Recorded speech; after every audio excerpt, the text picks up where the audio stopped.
En el último episodio dedicado a la idea de la antifragilidad en la obra de Nassim Taleb, estuvimos hablando de las ideas de la opcionalidad y presentamos la idea de la piedra filosofal, ese heurístico o truco que nos permite detectar las situaciones de fragilidad y antifragilidad para poder tomar decisiones activamente en un mundo que muchas veces no entendemos.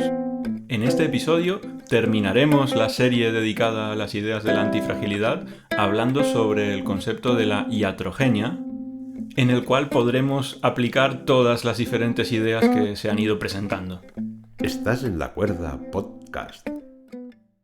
Para empezar, definir el término iatrogenia, sin ninguna pretensión de academicidad, diríamos que la iatrogenia es, en el contexto médico, el daño que se produce por la intervención de una persona que quiere curar, o sea, digamos, del médico. Obviamente, cuando eso se hace de forma intencional es mala praxis y eso se llama negligencia. Se llama negligencia médica, pero en los casos en los que una cierta intervención, el hecho de hacer algo, lleva aparejados unos efectos negativos que a veces no son conocidos o son difícilmente cuantificables, recibe el nombre de iatrogenia. Por ejemplo, durante muchos siglos, cuando no había una teoría clara sobre la existencia de las bacterias, muchos médicos y cirujanos no se lavaban las manos o no limpiaban el instrumental quirúrgico de forma suficientemente concienzuda y eso resultaba en gravísimas infecciones que podían acabar matando a los pacientes. Eso sería un ejemplo de iatrogenia en épocas más antiguas.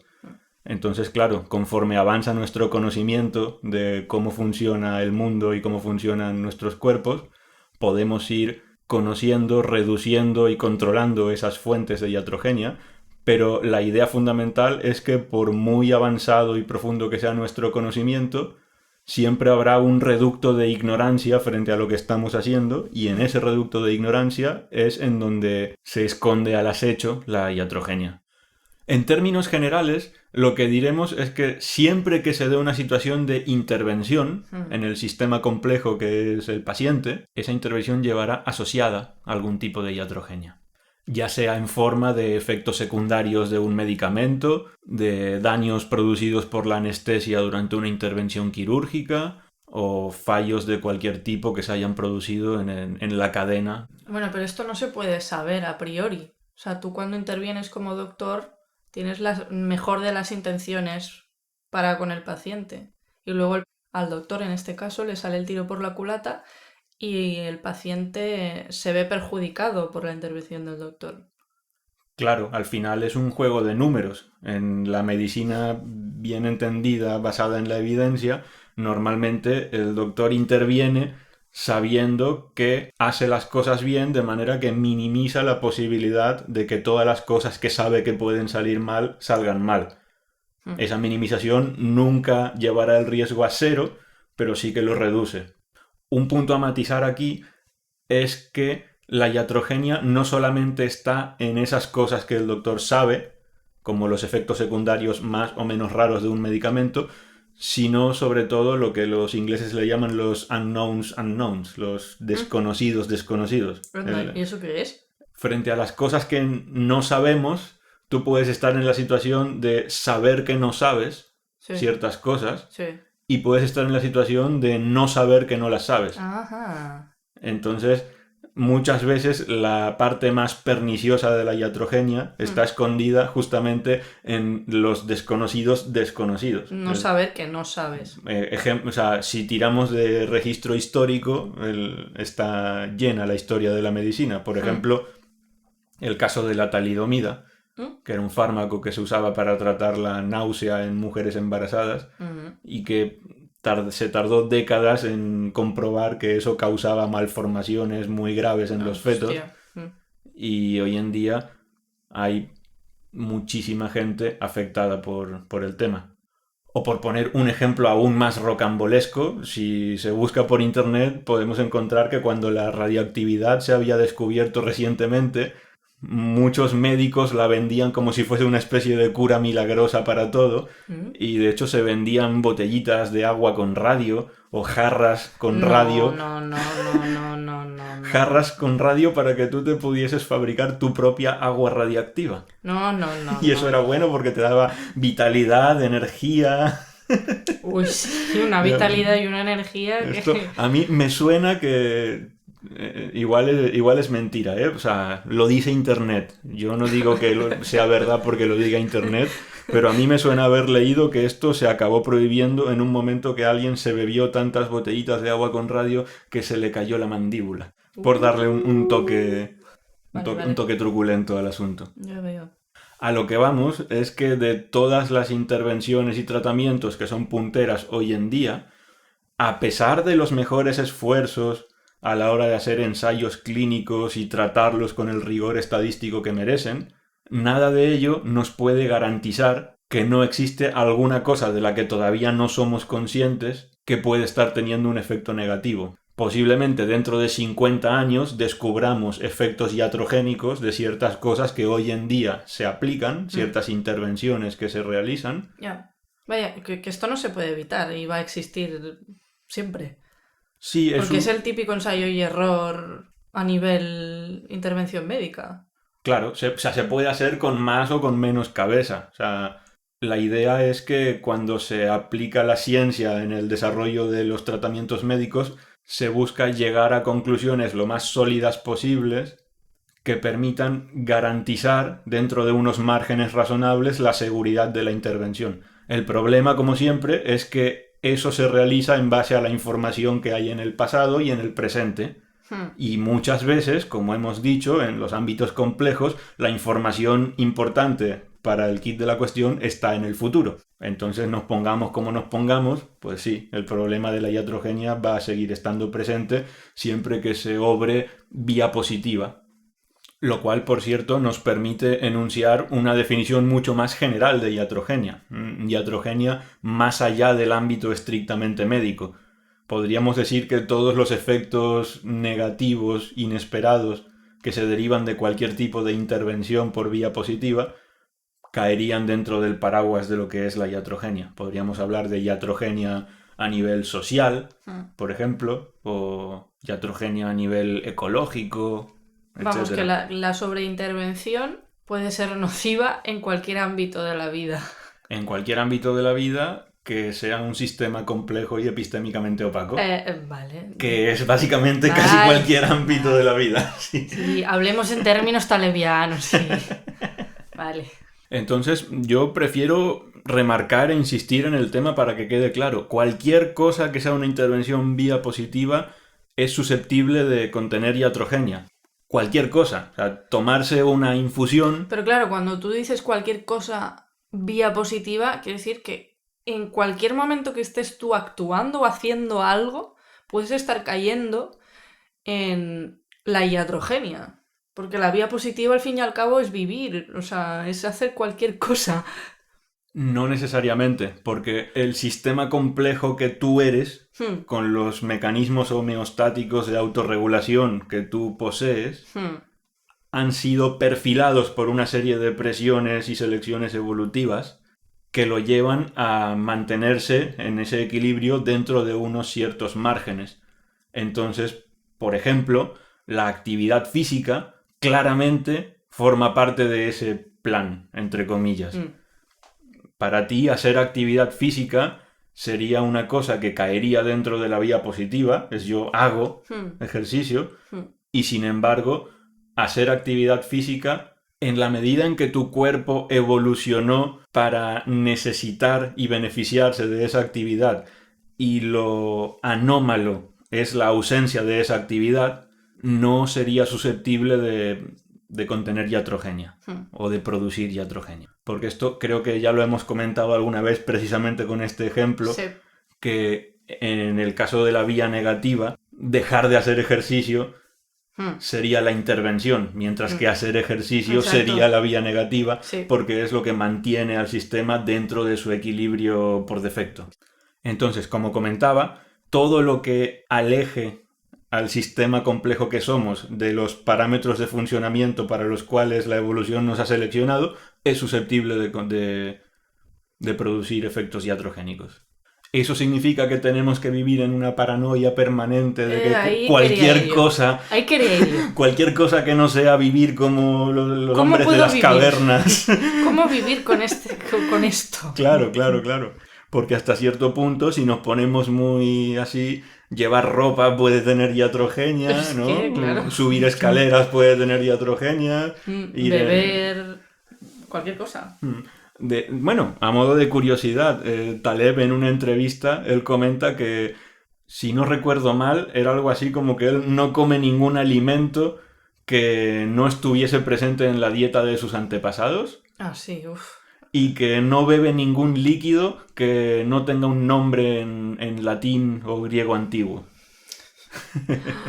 Esa es la manera de decir: quiero controlar el riesgo de la iatrogenia asociado a ciertos cambios en la alimentación producidos en la época moderna. Entonces, ¿qué hacemos con todo esto de la iatrogenia? Sí, por favor. En primer lugar, y para conectarlo con las ideas de la piedra filosofal que habíamos mencionado en el episodio anterior, es importante tener en cuenta que la iatrogenia es constante, en el sentido de que, por ejemplo, si tú te tomas una aspirina porque tienes una molestia muy, muy, muy ligera en el hombro, o te tomas una aspirina porque tienes un dolor muy, muy, muy, muy fuerte de cabeza, el riesgo asociado a la iatrogenia de esa aspirina es el mismo, independientemente de la gravedad de la situación que tú estás intentando tratar. Sí.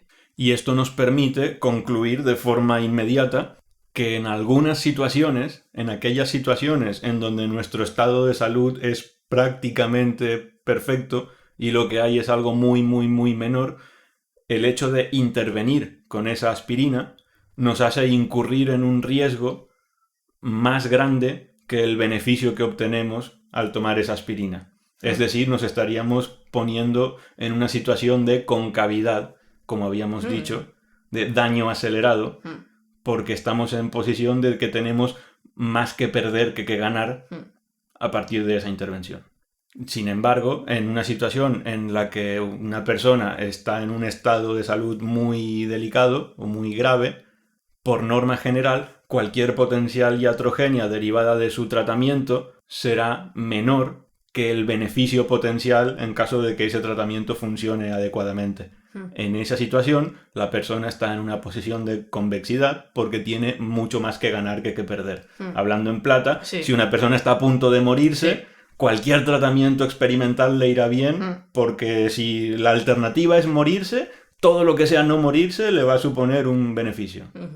Mientras que si una persona está prácticamente sana y lo que tiene es una tontería, casi cualquier intervención que se haga tendrá un efecto neto negativo.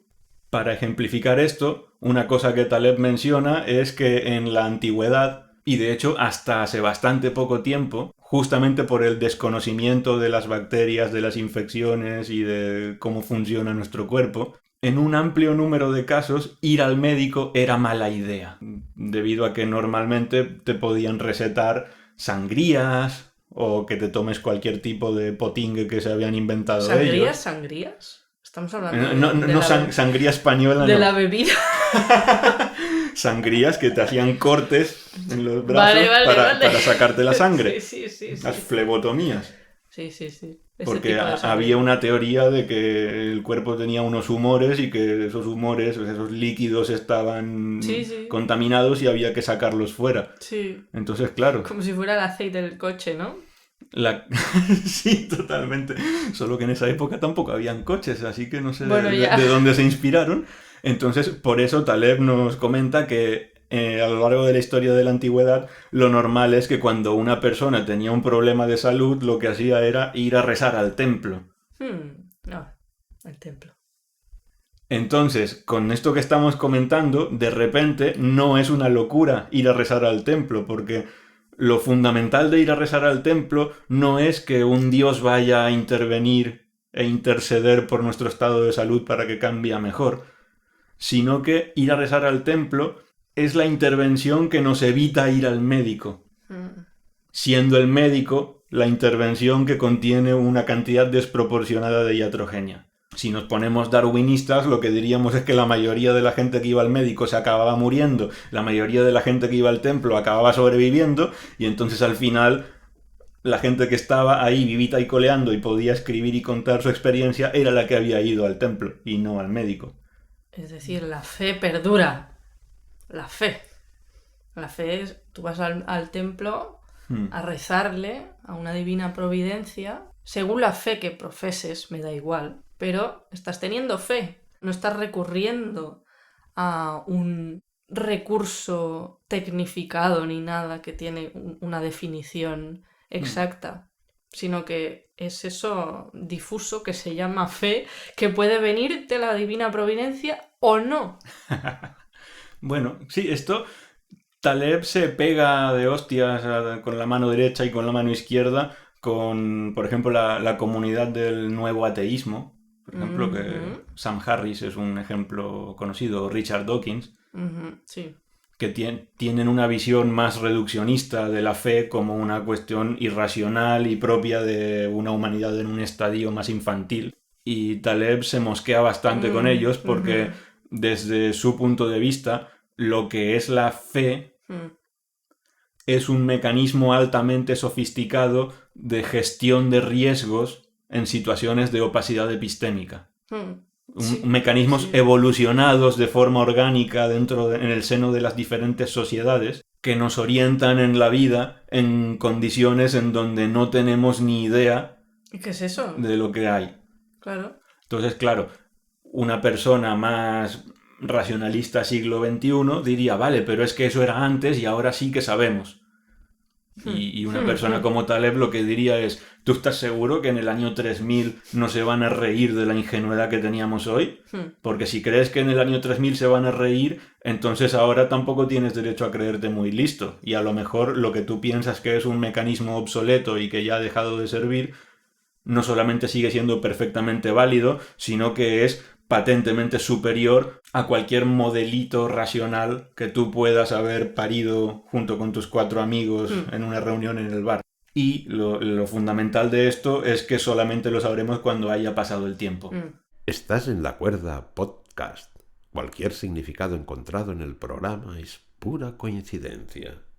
Entonces, y por entrar en un territorio más, tal vez, contemporáneamente controvertido, yo aquí intentaré hacer una exposición de un cierto drama que tuvo Taleb con las redes sociales hace unos años. ¿Drama?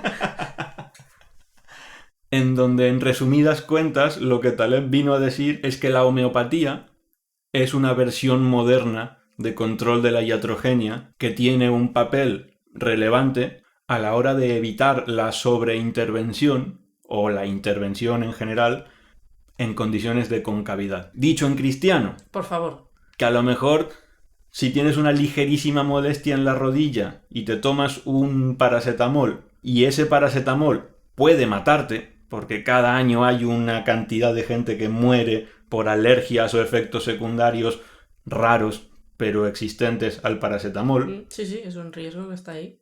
Si la alternativa es tomarte una pastillita con azúcar, hay una cosa que se suele decir así con cierta sorna, y es que desde la homeopatía se defiende que la homeopatía no tiene efectos secundarios. Y eso es verdad. Lo que pasa es que eso es verdad porque no tiene tampoco efectos primarios. No tiene efectos en general. Efecto cero.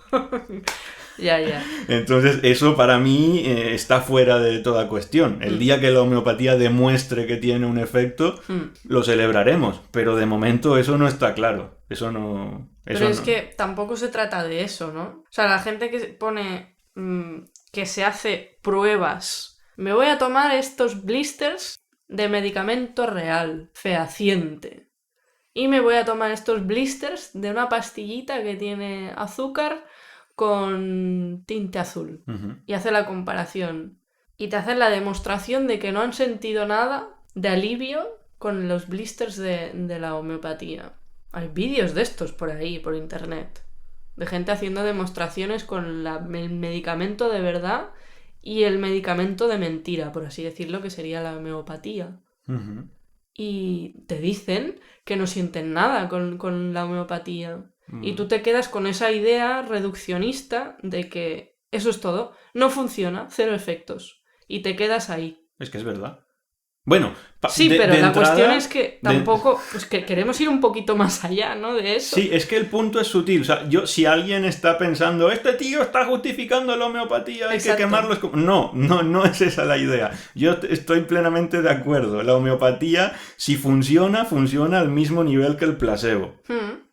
Y no funciona porque tenga intrínsecamente un efecto primario y la posibilidad de efectos secundarios, sino que tiene que ver con las expectativas del paciente y otras cuestiones ajenas al propio producto que se ingiere. No es porque el agua tenga memoria ni ningún mecanismo esotérico extraño. Lo que tú comentas, yo me tomaría con escepticismo cualquier estudio clínico hecho por una persona en YouTube. Bueno, pero empezando por ahí ya. Pero para mencionarlo, a mí lo que me hace mucha gracia, en el buen sentido de la palabra, son las personas que realizan suicidios homeopáticos. A ver.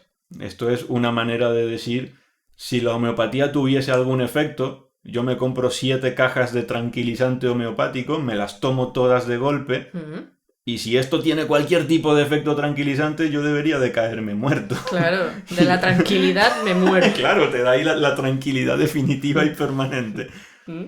Y no te da ninguna tranquilidad definitiva y permanente. A lo mejor te sube un poco la glucemia, pero aparte de eso, poca cosa más. Ya. Pues bueno, volviendo al tema. Partiendo de esta base, de lo que digo, la homeopatía si funciona es por placebo. Yo creo que si queremos tener una discusión honesta de la situación, no se puede dejar de considerar las cuestiones derivadas de la iatrogenia de las intervenciones vía positiva. Es verdad que cada año hay muchísimas personas que mueren porque a lo mejor tienen un cáncer o cualquier otra enfermedad grave y deciden tratarse con homeopatía. Y para cuando les da por probar el tratamiento que sí que funciona, ya es demasiado tarde. Eso es cierto. Y es un problema y está mal. Eso no debería de pasar. Pero por otra parte, no podemos dejar de contar el número de personas que tenían una pequeña molestia en la espalda, se tomaron una aspirina y se murieron. Con esto no se quiere decir que haya que escoger entre una de estas dos cosas. Simplemente es entender de forma más amplia el problema frente al que nos encontramos. Y cuando lo entendemos en este contexto más amplio, lo que Taleb nos viene a decir es que en situaciones de concavidad, es decir, cuando hay muy poco que ganar, es preferible la vía negativa. Es decir, antiguamente ir al templo, a día de hoy tomarte una homeopatía o que tu madre te cante, te sople la herida y te dé 4 palmaditas.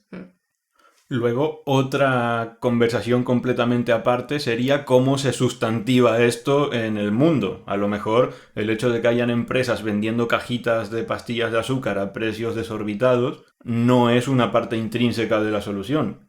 Porque como comentamos, a lo mejor lo que habría que hacer es dejar de poner homeopatía y mandar a la gente al templo, porque sería más barato y el efecto al final sería básicamente el mismo. Pero, en resumidas cuentas, aquello en lo que Taleb hace mucho énfasis es en que en situaciones relacionadas con la medicina, a pesar de los grandes avances que se han hecho y se siguen haciendo, seguimos estando fundamentalmente ante un sistema complejo que nos es en muchas ocasiones epistémicamente opaco, y como parte de esa opacidad epistémica, ese sistema complejo tiene mecanismos de autorregulación en los cuales la vía negativa, el retirar estímulos extra, es mucho más robusta y potente que la vía positiva de agregar estímulos nuevos.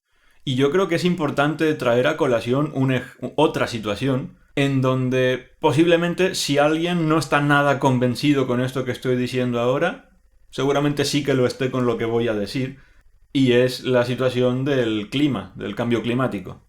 Cosa que también ha mencionado Taleb y por la que también se ha pegado de hostias con otras personas. Que esto es como la política, ¿eh? El cambio climático es un tema... calentito. Está calentito el tema. No. Sigue. El ecosistema es un sistema complejo epistémicamente opaco. Y frente a eso, lo que Taleb propone es lo que le llama el principio de precaución. que es decir, ante la duda, no lo toques. Mm. Y si, por ejemplo, si una empresa decide emitir gigatoneladas de carbono al aire o compuestos que nunca se han estado emitiendo o lo que sea, lo que, hablando en términos generales, sería una intervención vía positiva sobre el ecosistema, es la responsabilidad de esa empresa el demostrar la seguridad de lo que está haciendo. Nunca se puede partir de la posición de demuestra tú que hay algún riesgo. Y entonces, claro, como hemos mencionado que muchas veces el riesgo está en el futuro, la situación es bastante complicada. Siempre es la misma conclusión, ¿eh? No sabes decir nada más. Es complicado. Pues sí, es complicada, pero nos puede llevar directamente a informarnos en nuestra toma de decisiones de manera que nos lleven a extinguirnos o no. Pero a lo que voy. Si alguien propone una nueva cosa para hacerle al ecosistema, a no ser que tengamos una certeza muy grande de que eso no va a tener unos efectos sistémicos que pueda desequilibrar los mecanismos de homeostasis del ecosistema, lo mejor es evitarlo en la medida de lo posible. Entonces, exactamente de la misma manera, aplicamos la misma idea en el caso del cuerpo humano. A lo mejor estoy tirando yo de estereotipos, pero me puedo imaginar una persona que tenga al mismo tiempo unas ideas muy claras sobre el ecologismo, de que al ecosistema hay que dejarlo solo para que se regenere y haga sus cosas, y no hay que intervenirlo vía positiva, a la vez que tiene una actitud súper intervencionista frente a su salud, en donde busca todo tipo de maneras de optimizarse, ¿no? Que eso está tan de moda hoy en día.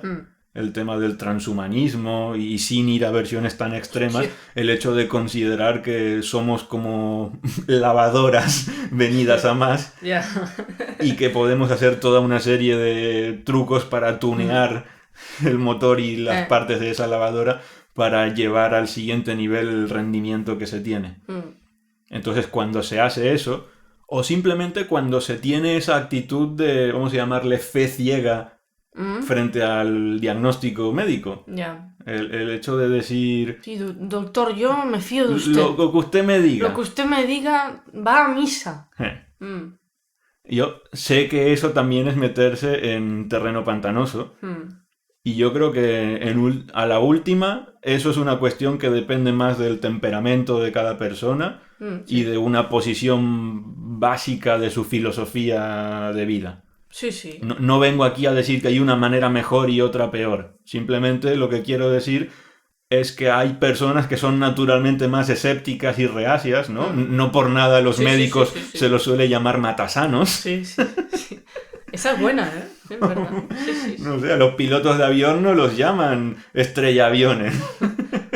No, pero lo que quiero decir es que justamente el hecho de que a los médicos se los conozca como matasanos es una manera en la cual el sistema, la sociedad en general, identifica esa situación de iatrogenia. Sí. En donde muchas veces la intervención en condiciones de concavidad acaba siendo la que causa el daño definitivo. Mientras que una vía negativa de no intervenir habría servido para resolver el problema y tirar para adelante. Pero vamos, que aquí estamos para tender puentes. Sí. Entonces, ni la persona que se piensa que todos los médicos son unos matasanos, ni la persona que tiene que consultar con su médico cada paso que da, están completamente equivocadas, y a su manera cada una de ellas está apoyada en una base de sabiduría que suele ir más profundo de lo que normalmente se puede entender en un análisis superficial. Y que lo que expones aquí tampoco va a ser la panacea ahora. No, claro. Y de hecho, mira, como se suele hacer en Estados Unidos, y no sé si aquí también debería hacerse, nada de lo que se dice aquí constituye un consejo médico. Hombre, por supuesto.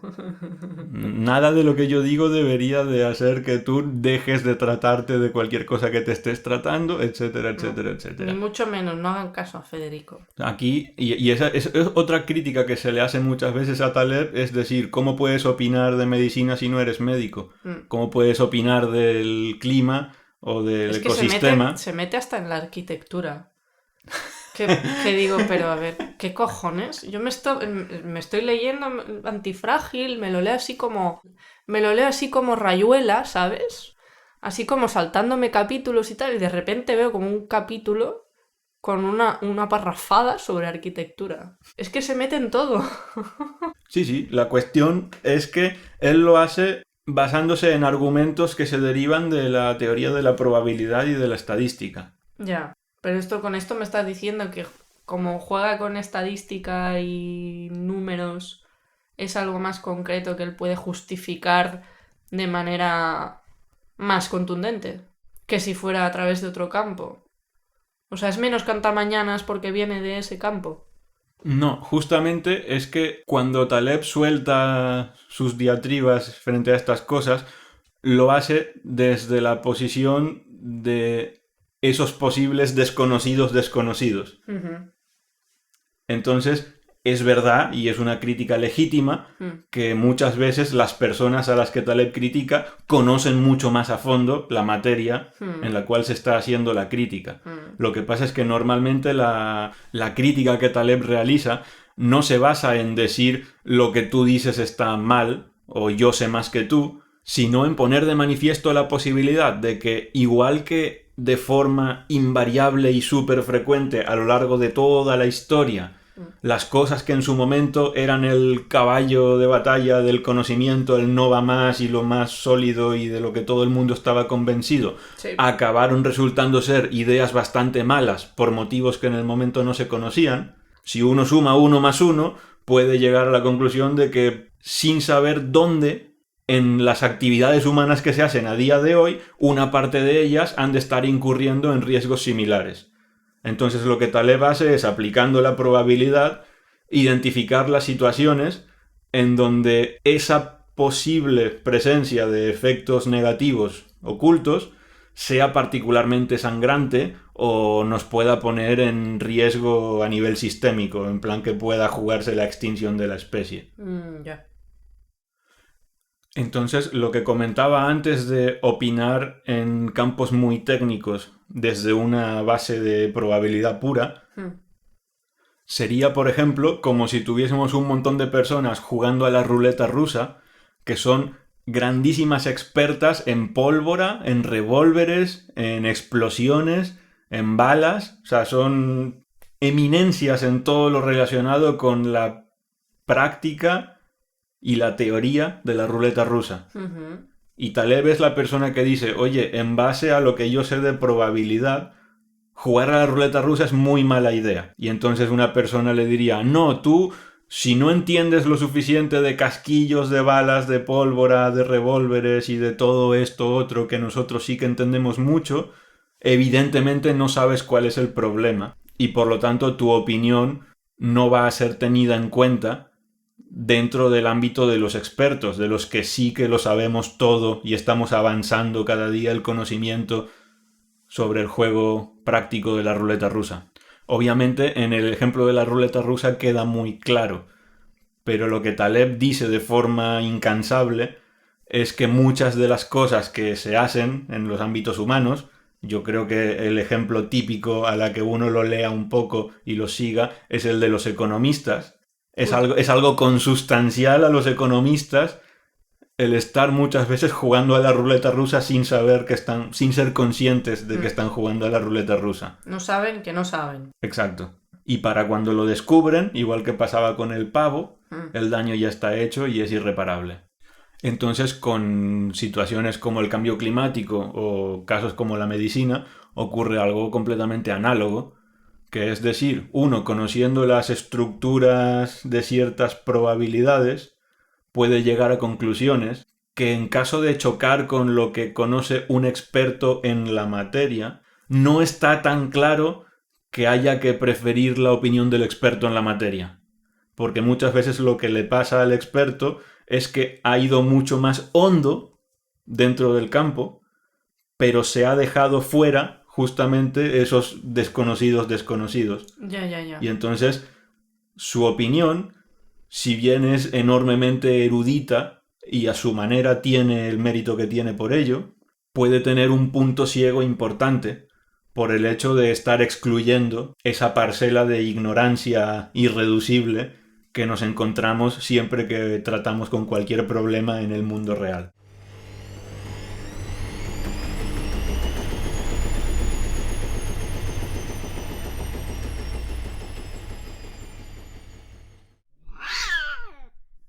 En el episodio anterior de esta serie mencionamos las ideas de la piedra filosofal y del sesgo de concavidad y de convexidad. Y también a lo largo de esta serie hemos comentado la idea de que cuando un sistema complejo tiene la estructura necesaria para beneficiarse del sesgo de convexidad, privarle del desorden, privarle de los accidentes, puede ser algo directamente perjudicial para el sistema.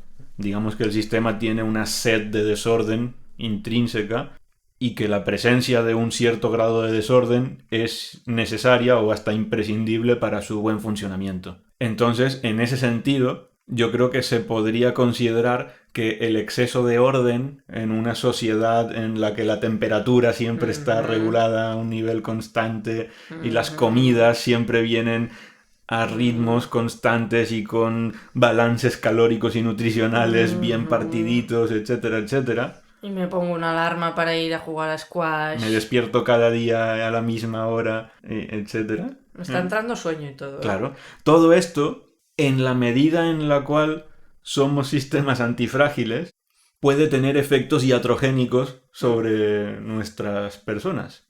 Yo creo que un ejemplo muy popular de esto es el de un niño que crece dentro de una burbujita que no se expone a nada y que a causa de ello su sistema inmune se vuelve sobrereactivo y después tiene problemas de alergia.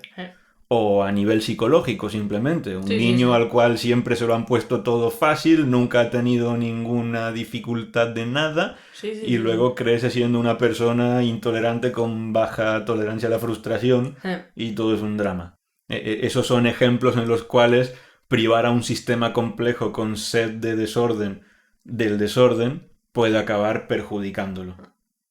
En el libro de Antifrágil, Taleb pone muchos ejemplos de sistemas que necesitan desorden y funcionan mejor frente al desorden. Uno de ellos, que está de rabiosa actualidad, por desgracia, es el de las personas que están intubadas con respiración artificial, en donde se ha podido comprobar que si la presión que se suministra a los pulmones es constante, con el paso de los días el paciente tiende a empeorar en su condición, mientras que si se ofrece unos cambios de presión relativamente aleatorizados, esto consigue de vez en cuando, mediante inyecciones de presión más fuerte, abrir los alvéolos que pudieran estar colapsados y contribuye a que a largo plazo el paciente pueda mantener una función pulmonar mejor conservada. Lo cual, por otra parte, no debería de sorprendernos, porque en nuestro día a día, cuando respiramos de forma automática e inconsciente, también lo hacemos de forma desordenada. Y a lo mejor pasamos un rato respirando de forma superficial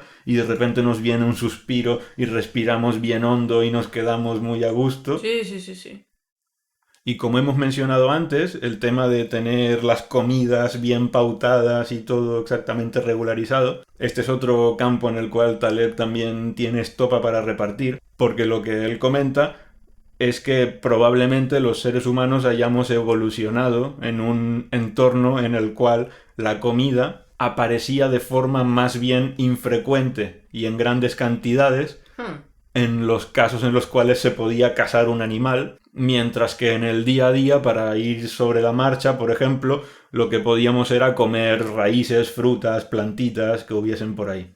Y entonces una idea que él propone, que a mí me pareció muy original cuando la leí, es aquello que dices, anda, yo no había pensado en eso y tiene todo el sentido. Esto eres tú durante todo el libro. Bueno, no solo sí, esa idea. Pero ahí especialmente. Hay algunos puntos en donde dices, mira, ahí especialmente. Joder, pues va. Y es esa cuestión, que está el dilema de toda la vida de hay que hacer 3 comidas al día o 5, y el desayuno ha de ser ligero o pesado, y hay que comer más proteína, más carbohidrato, etcétera. ¿Qué hay que hacer? Y cada 3 años se pone de moda una cosa y después resulta que estaba mal y hay que hacer otra, y sigue la rueda del hámster. Sí. El heurístico, vamos a llamarle, que Taleb propone, es el de decir, Las ensaladitas, lo verde, Sí. ha de venir en cantidades pequeñas y constantes, y la proteína y la grasa, el mamut que hemos cazado, ha de venir de forma infrecuente y abundante. Eso sería una manera en la cual, sin tener un conocimiento profundo de nutrición ni de la fisiología del estómago ni nada más, simplemente basándonos en regularidades estadísticas en sistemas complejos cincelados por la selección natural, Taleb llega a la conclusión de que justamente la parte más vegetariana de nuestra dieta ha de ocurrir de forma regular y constante, y la parte más relacionada con la proteína ha de tener un desorden. No solamente es que ha de ser infrecuente, es que además justamente ha de ser desordenada. No se trata de me como un chuletón una vez a la semana, sino que a lo mejor de repente hay una época en la que te comes chuletón 4 días seguidos y después otra época en la que te pasas un mes y medio sin comer carne. Ya. Otro ámbito en el que Taleb también tiene para repartir es el del ejercicio físico, en donde él también propone una aplicación de la altera, en donde la mayor parte del ejercicio debería de ser relativamente ligerito y de bajo impacto, como por ejemplo caminar a ritmo vivo, y luego en ciertos momentos puntuales y con cierto desorden, ejercicio de muy alta intensidad, anaeróbico, como por ejemplo levantar un peso muerto. Hacer flexiones si eres yo. En general, movimientos que tengan algún tipo de validez naturalista. Él, por ejemplo, se mete mucho con las máquinas de gimnasio que permiten desarrollar una musculatura muy grande. Las máquinas de gimnasio se escaquean de Taleb. No, pero es verdad. O sea, si tú miras a los vascos estos que hacen halterofilia, sí, no son culturistas. Seguro que a Taleb le gusta el deporte de la pelota vasca. Seguramente. Y si no, habría que presentárselo. Porque yo creo que Taleb, si Taleb fuera español, sería de Bilbao. Y por cierto, otro aspecto que conecta ambas cuestiones, la de la dieta con la del ejercicio, es que en todo el reino animal, lo normal es que los animales se esfuercen primero, gasten la energía primero para obtener la comida. Y justamente la selección natural debe de habernos seleccionado para extraer algún tipo de beneficio de esa situación. Normalmente cuando más esfuerzo hacemos es cuando más necesitados estamos. Entonces en nuestras sociedades contemporáneas muchas veces lo que se hace es justo lo contrario. Es decir, voy a comer muy bien, que después viene el esfuerzo. Sí. Y de nuevo, otra cosa en la que Taleb opina sin tener un conocimiento profundo de la materia, pero lo hace de una manera que yo creo que es más que razonable, es el decir, deben de haber algunos mecanismos fisiológicos epistémicamente opacos que a día de hoy no se conocen bien, que están adaptados para sacarle más y mejor partido a la nutrición que ingerimos después de haber realizado un esfuerzo. Y que cuando giramos esa tortilla y consumimos el aporte nutritivo antes de realizar el esfuerzo, nos exponemos a un cierto efecto de iatrogenia al alejar ese sistema de las condiciones naturales en las cuales desarrolla sus mecanismos homeostáticos. De nuevo, en cristiano, que a lo mejor parte de la epidemia de cánceres, diabetes y otras cosas que tenemos ahora viene dada por el hecho de que deberíamos de pasar un poco más de hambre y que deberíamos de gastar energía mientras tenemos hambre para después saciarnos, en vez de saciarnos primero para después ir a gastar energía. ¿Es así? ¿No es así? ¿Por qué es así si es así? Ni idea. Ese no es el punto. Pero una cosa que sí que Taleb observa es que si uno mira los diferentes calendarios religiosos de ayunos, por ejemplo, tienden a adaptarse bastante bien con todas estas cuestiones. Él, por ejemplo, dice que él sigue el calendario de la Iglesia Cristiana Ortodoxa, que incluye ayunos de intensidades y duraciones variables a lo largo de todo el año.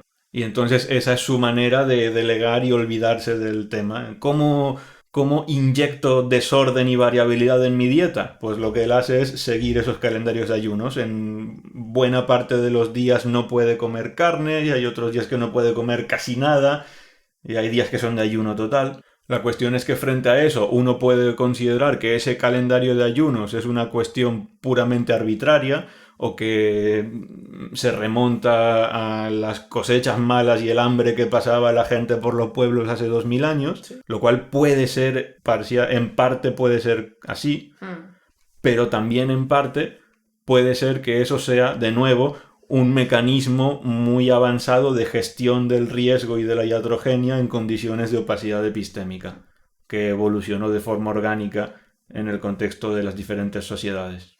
Y otro ejemplo más, que yo creo que es uno de los más delicados, es que si partimos de la base de que somos antifrágiles, es decir, frente a ciertos estímulos tenemos un sesgo de convexidad en donde el desorden nos beneficia, y si hay ciertos medicamentos de los que sí que funcionan, de los que tienen efectos primarios y secundarios, que pueden beneficiarse de ese sesgo de convexidad, entonces nos encontramos frente a la situación de que administrar esos medicamentos de una forma irregular, de una forma más bien caótica, podría ser mejor que la administración regular de la pastillita cada 8 horas de forma constante en el tiempo. ¿Por qué? Simplemente porque por ese puro sesgo de convexidad, dentro de esa administración desordenada que se realiza, algunos patrones de administración tenderán a ser menos eficaces que la administración constante, otros tenderán a ser más eficaces que la administración constante, pero justamente por la situación de convexidad, cada vez que se dé un patrón más eficaz, el beneficio será desproporcionadamente mayor comparado con cuando se dé un patrón menos eficaz. Por cierto, esto es una interpretación que hago yo del tema y diría que Taleb no lo ha dicho en ningún sitio, ¿vale? Me lo estoy inventando y es cosa mía. Pero independientemente de cuál sea el mecanismo, o sea, esto que digo yo podría ser un mecanismo equivocado, podría ser mentira, pero aún así podría mantenerse el efecto. De decir, si el sistema se está beneficiando del desorden, la administración desordenada del fármaco va a tener un efecto neto mejor que la administración regular. Entonces, claro, diseñar un ensayo clínico en el cual separas grupos y a los grupos les administras de forma aleatorizada el medicamento, te abre la puerta a decir, cuando dos grupos tienen efectos diferentes, ¿se debe realmente al medicamento o se debe al desorden o a qué se debe? Ya de repente no son comparables entre sí, porque les has hecho cosas diferentes. Entonces entiendo que la posición de Taleb, en este caso, estaría informando en base a lo que no sabemos el consumo de los medicamentos, pero también entiendo que tal y como está montado ahora mismo el sistema sanitario, sería muy complicado que esa idea pudiese prosperar, simplemente porque todos los comités éticos y todos los ensayos clínicos que se tienen que pasar para garantizar la seguridad del medicamento, que el medicamento hace lo que dice que hace y no hace otras cosas y las hace de la manera que lo dice y en las condiciones en que lo dice, eso es muchísimo más difícil de asegurar cuando encima no solamente tienes la variabilidad natural y el desorden de que cada persona es hija de su madre y de su padre, sino que además añades tú una nueva fuente de desorden en la propia administración del medicamento. Sí. Entonces, de nuevo, esto no es un consejo médico y que a nadie se le dé por empezar a saltarse las tomas de sus pastillas por algo que haya oído aquí. No, por favor. Pero si alguien quiere investigar esta cuestión y publicar artículos al respecto, adelante, y todo el campo es verde. Y ya dejando atrás el ámbito de la medicina, también lo podríamos conectar con lo que hemos comentado también de los flaneurs. Flaneur. Y para cerrar esta serie, me gustaría leerte una cosita que he escrito que nos trae de vuelta al corazón, a la idea central de este podcast, que es la de hablar de lo que no se puede hablar. Eso quiero yo. Y es que donde nuestro mapa del mundo termina, el mundo sigue y nosotros seguimos con él. Las ideas de Taleb sobre la antifragilidad y la acción en condiciones de opacidad epistémica nos señalan que muchas veces lo que cae más allá de los límites de lo que podemos entender es más importante que lo de dentro de las parcelas del lenguaje, y que una identificación excesiva con lo que hay dentro de los límites del lenguaje acaba entorpeciendo aquello que somos en un sentido más amplio. No se trata de rechazar el intelecto y convertirse en un autómata, sino todo lo contrario. La opción más racional, en el sentido amplio de la palabra, es la de abordar la vida desde una posición de humildad epistémica y recordando que somos herederos de la antifragilidad. El mundo es complicado, el mañana es incierto, la vida traerá reveses, ¿vale? Bienvenido sea todo eso, porque es el combustible que alimenta aquello que somos en el mundo, aquello que está en contacto directo con lo real, aquello frente a lo que los mapas guardan silencio. Y mientras tanto, nos vemos en la cuerda.